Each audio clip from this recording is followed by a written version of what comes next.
Halo semuanya, selamat datang di presentasi kami tentang bagaimana teknologi digital dapat meningkatkan pengalaman belajar. Hari ini kami akan membahas 3 perangkat teknologi yang sangat berguna bagi pendidik di kelas. Mari kita mulai.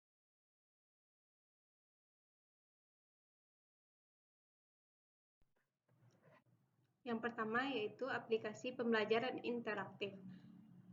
Mari kita bahas aplikasi pembelajaran interaktif. Contohnya yang populer termasuk pada Kahoot, Quizizz, Google Classroom. Nah, aplikasi ini membantu meningkatkan interaksi dan partisipasi siswa di kelas. Mereka juga memberikan umpan balik secara real time kepada guru dan memudahkan proses penilaian.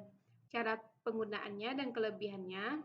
Pertama yaitu Kahoot, penggunanya dalam mata pelajaran bahasa Indonesia, yaitu pertama Kahoot dapat digunakan untuk membuat kuis interaktif tentang berbagai topik dalam bahasa Indonesia seperti kosakata, kata bahasa, karya sastra, dan sejarah bahasa. Nah, kuis dapat disesuaikan dengan tingkat kesulitan dan kebutuhan pembelajaran siswa, baik untuk dijadikan alat evaluasi formatif maupun sumatif.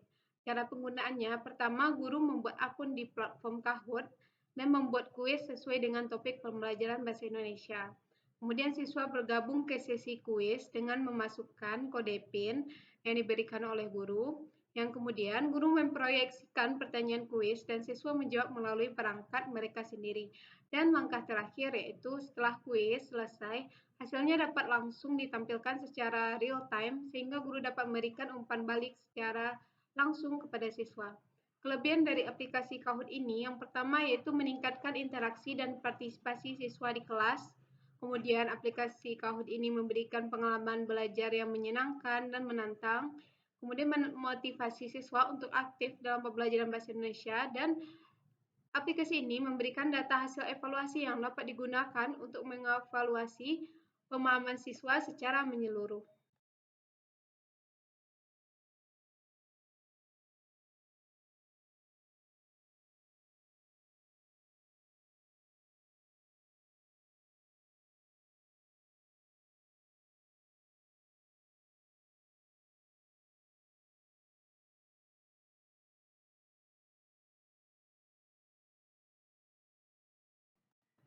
Kemudian yang kedua yaitu platform video pembelajaran.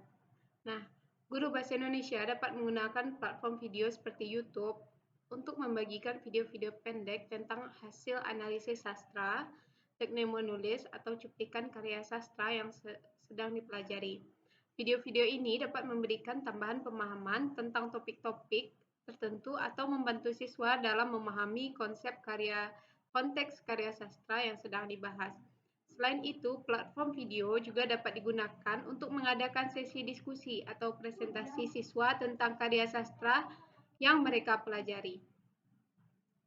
Cara penggunaannya yang pertama, guru bahasa Indonesia dapat membuat video-video pendek yang menjelaskan konsep-konsep penting dalam analisis sastra, teknik menulis, atau membahas cuplikan karya sastra yang sedang dipelajari. Video ini dapat mencakup topik seperti tema, karakter, setting, alur, dan gaya bahasa dalam sebuah karya sastra. Kemudian yang kedua yaitu presentasi dan diskusi. Selain itu, guru juga dapat menggunakan platform video untuk merekam presentasi atau diskusi kelas tentang karya sastra tertentu.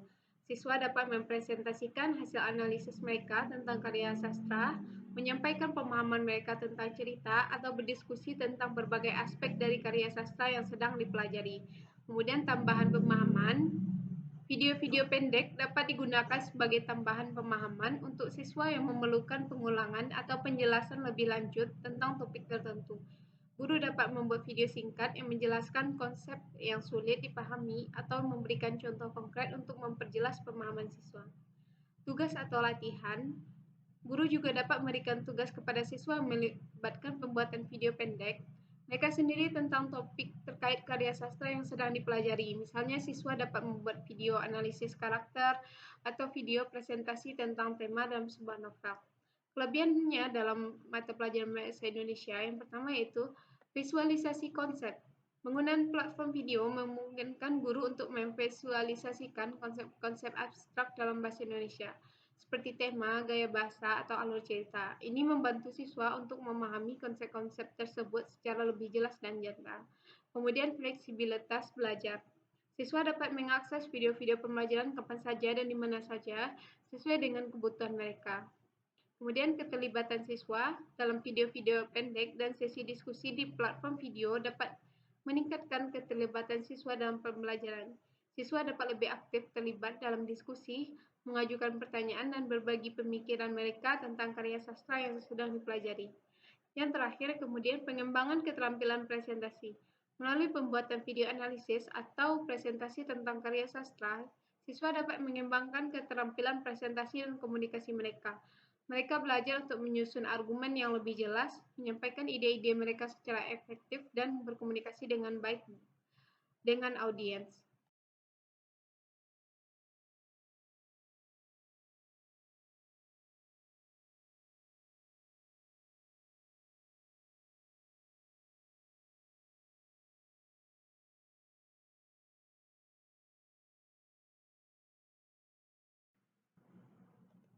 Yang ketiga yaitu karya sastra digital. Guru dapat memperkenalkan karya sastra digital kepada siswa seperti cerpen atau puisi yang diterbitkan secara online. Siswa dapat membaca dan menganalisis karya sastra ini secara mandiri atau dalam kelompok. Diskusi dapat dilakukan melalui platform daring atau platform diskusi khusus yang disediakan oleh guru. Selain itu, penggunaan aplikasi atau situs web untuk membaca e-book atau mendengarkan audiobook juga dapat membantu meningkatkan minat baca siswa.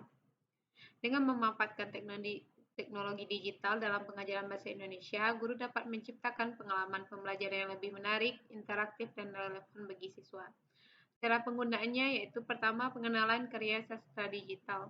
Guru memperkenalkan kepada siswa karya sastra digital yang dapat diakses secara daring seperti cerpen atau puisi yang diterbitkan di situs web sastra, blog atau platform penerbitan online. Kemudian guru menyediakan daftar karya sastra digital yang direkomendasikan untuk dibaca oleh siswa. Membaca mandiri atau kelompok. Siswa membaca karya sastra digital yang dipilih secara mandiri atau dalam kelompok sesuai dengan preferensi dan minat mereka.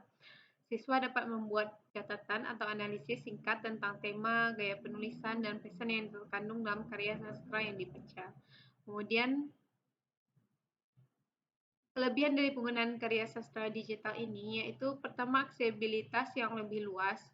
Karena karya sastra digital dapat diakses secara daring dari mana saja dan kapan saja, sehingga memudahkan siswa untuk membaca dan mempelajari karya sastra tanpa terbatas oleh ketersediaan buku cetak atau akses ke perpustakaan. Kemudian variasi dan pilihan yang lebih banyak. Dengan karya sastra digital, guru dapat menyediakan berbagai macam karya sastra untuk dipilih oleh siswa sesuai dengan minat dan preferensi mereka, sehingga meningkatkan minat baca dan motivasi belajar siswa. Yang ketiga, interaktif dan kolaboratif.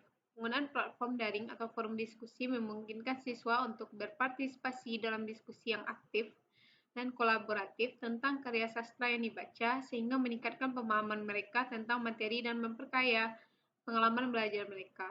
Dan kemudian dukungan teknologi pembelajaran.